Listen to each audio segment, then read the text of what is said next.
Hello guys, my name is Amanda Putri. You can call me Manda. I'm studying Public Finance Administration at Pajajaran University. I'm 18 years old and I'm from 16 Senior High School in Bandung. Administration. Everyone must know about administration, and administration cannot be spared from the world economy. The Indonesian rupiah fell to its lowest mark against the US dollar in 20 years as investors grow increasingly wary of holding emerging market assets after another plunge in the Argentine peso. Its loss against the dollar since July 1998 following the Asia finance crisis. Rates to the highest in the world, and then you look at Indonesia, where the central bank has raised rates 4 times since May, you start to ask the question, is hiking rates actually the answer to stop these losses in the MFX? Yeah, and that's a very good question, Nira, because we've seen Argentina do it, as you point out, Indonesia do it, and even Turkey try to do it.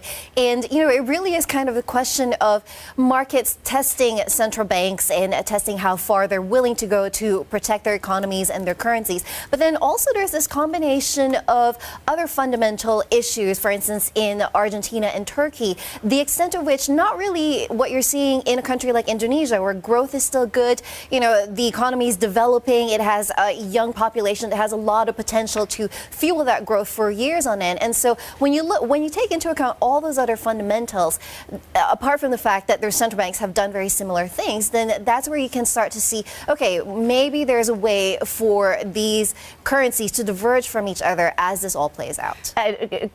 Henrietta, let's get your thoughts on this. I've got a chart here, or a function here on the Bloomberg. This is WCRS, emerging markets year to date, and you see some of those poster children for the emerging market crisis very clearly at the bottom there. Argentinian peso, Turkish lira, Brazilian real, the rand in there as well.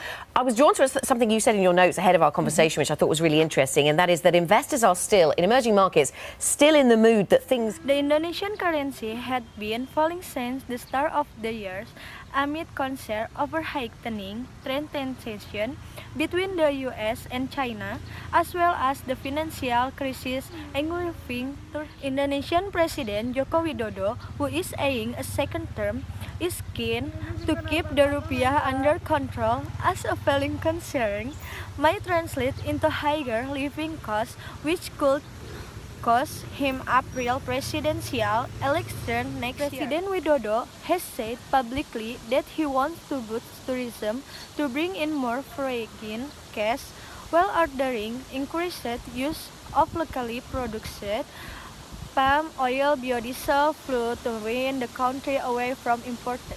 That's all for me. Thank you everyone for watching my video, and I'm sorry my English is bad. Thank you so much. Bye bye.